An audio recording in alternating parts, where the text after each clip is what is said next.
Hello students, कैसे हो? Hope अच्छे होंगे। आज से अपन एक नया चैप्टर शुरू करने जा रहे हैं, sets.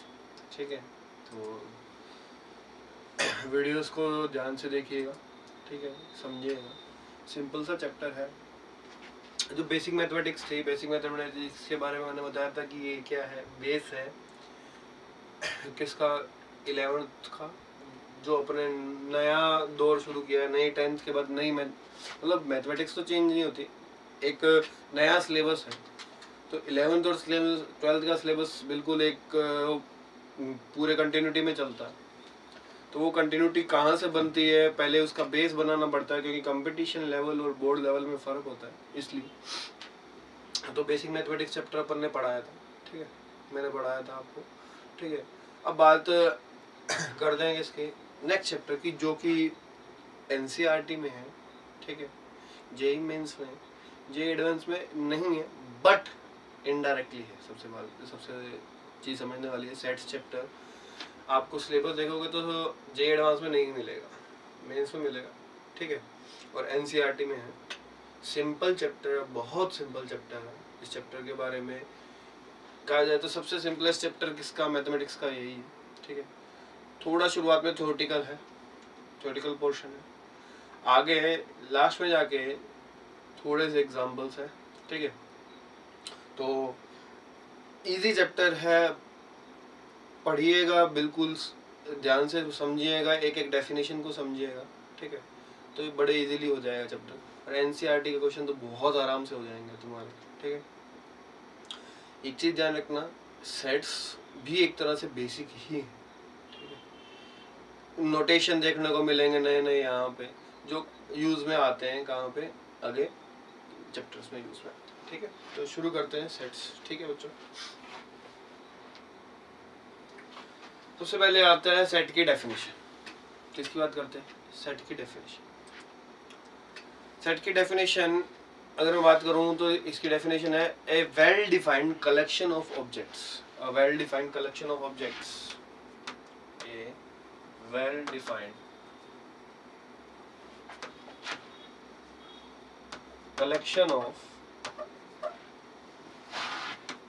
objects is called sets.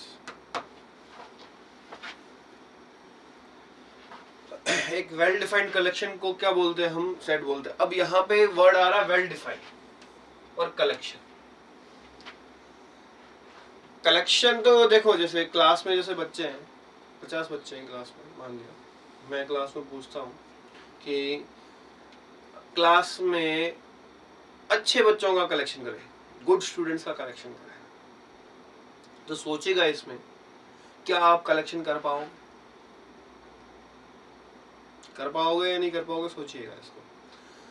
अगर मैंने किसी एक स्टूडेंट ए को बोल दिया कि तू कलेक्शन कर, ठीक है, तो देखना आप देखोगे आपको क्या मिलेगा कि आप किसी स्टूडेंट को ले लोगे, किसी को नहीं लोगे, कुछ ना कुछ मतलब एक कलेक्शन कर लोगे। 50 एक बच्चों में से, मतलब 51 तो खुद हो गया, 50 बच्चों में से तुमने 20 को ले लिया, तुम्हारे अकॉर्डिंग 20 अच्छे बच्चे हैं।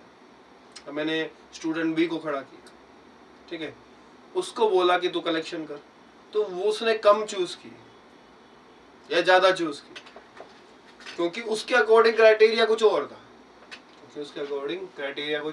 और था अच्छे बच्चों का। उसके अकॉर्डिंग हो सकता है कि 85% से ज़्यादा वाले बच्चे अच्छे हों, पहले वाले के अकॉर्डिंग 80% से ज़्यादा वाले बच्चे अच्छे हों, ठीक है। तो जिसके जो 80% से ऊपर का क्राइटेरिया रखेगा उसके पास ज़्यादा बच्चे आएंगे, सिंपल सी बात है। और जो 85% से ऊपर का क्राइटेरिया रखेगा उसके पास क्या आएंगे, कम बच्चे आएंगे, सिंपल सी बात है। तो दोनों में डिफरेंस हो सकता है, बट जो सेट है, जिसको हम बोलते हैं, जो ऐसा कलेक्शन जो वेल डिफाइंड है, मतलब पहला पर्सन और दूसरा पर्सन दोनों उस कलेक्शन को देखने की कोशिश करें तो सबको सेम उसमें एलिमेंट्स मिले, सेट में सेम ऑब्जेक्ट्स मिले, ठीक है। जैसे इसी को मैं अगर सेट की डेफिनेशन थोड़ी चेंज करता, मतलब कलेक्शन की डेफिनेशन में चेंज करता, ये बोल देता कि 90% से अबव मार्क्स वाले बच्चों को का कलेक्शन करो, तो सिंपली हो जाता, जो वर्ड लिया था मैंने गुड स्टूडेंट, उसमें मैंने डिफाइन नहीं किया था कि किसको लेना है किसको नहीं लेना, वो वेल डिफाइंड नहीं था। गुड स्टूडेंट किसी के अकॉर्डिंग कुछ और हो सकता है, दूसरे के अकॉर्डिंग कुछ और हो सकता है, सिंपल सी बात है, ठीक है। तो वेल डिफाइंड कलेक्शन क्या होगा, जैसे मैंने बोल दिया 90% से अबव मार्क्स लाने वाले बच्चों का कलेक्शन करके लाओ, तो तुम भैया सबसे पूछोगे और मार्कशीट निकलवा लोगे, सिंपल सी बात है कि हाँ भैया अपनी मार्कशीट ला और बता और इस कलेक्शन में आ जा। तो ऐसे कलेक्शन को हम क्या बोलते हैं, सेट बोलते हैं। ऐसे कलेक्शन को हम क्या बोलते हैं, सेट बोलते हैं, ठीक है। अब मैथमेटिक्स में देखा जाए तो मैथमेटिक्स में भी कुछ ऐसा ही फंडा है। अभी तो अपन ने प्रैक्टिकल एग्जांपल देखा। अगर मैं बोलूं collection of vowels, collection of vowels, इस कलेक्शन को बात की जाए तो ये कलेक्शन सेट है या नहीं है। क्यों, किसी से भी पूछोगे वोवल्स कौन कौन से होते हैं, ए ई आई ओ you, A E I O you, सब यही बताएंगे, कोई दूसरा थोड़ी बताएगा। जैसे नेचुरल नंबर अगर किसी से पूछा जाए तो क्या बताएगा, 1 2 3 4 5, मतलब ऐसा कलेक्शन जो कोई भी पर्सन सही से बता पाए, जिसको पता हो, नॉलेज हो, ठीक है, मतलब किसी में जिसमें कंफ्यूजन ना हो, ऐसा कलेक्शन क्या होगा, वेल डिफाइंड कलेक्शन होगा। और उसी वेल डिफाइंड कलेक्शन को क्या बोलते हैं हम, सेट बोलते हैं। समझ में आ गई होगी बात, सेट क्या, well defined collection of objects, ठीक है। एक और एग्जांपल देख लो, जैसे मैं बात करूं मैथमेटिक्स में solution of equation X square equals to 0, इस इक्वेशन का सॉल्यूशन की बात करें, एक्स स्क्वायर इक्वल्स टू 0, क्या सॉल्यूशन आएगा, एक्स इक्वल्स टू 0, सिंपल सी बात है। तो इसके अलावा कोई और बता सकते हैं कि नहीं, इसके अलावा कुछ और नहीं हो सकता, ठीक है। तो ये जो कलेक्शन है 0, वो इस सेट का एलिमेंट है, ठीक है। अब इन जनरल हम सेट को कैपिटल लेटर से रिप्रेजेंट करते हैं।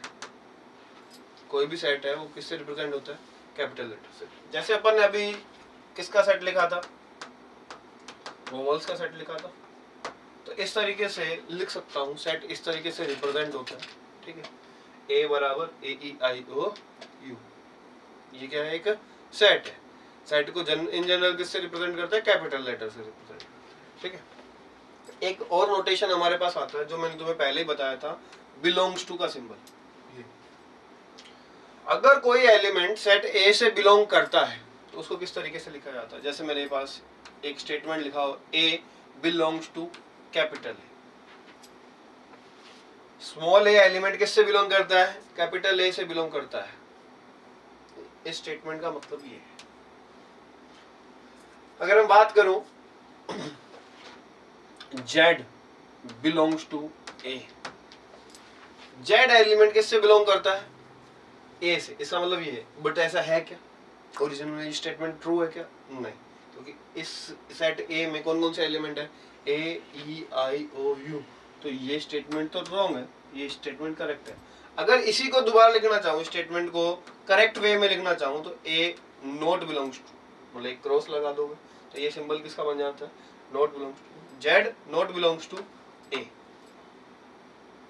ये अब करेक्ट स्टेटमेंट है। तो ये कुछ सिंबल्स है जो ध्यान में रखने हैं हमें, ठीक है। अगर ये सिंबल्स पता है आपको तो ये चैप्टर बड़ा इजीली चलता जाएगा, ठीक है। ये बिलोंग्स टू का सिंबल मैंने पहले ही बताया था।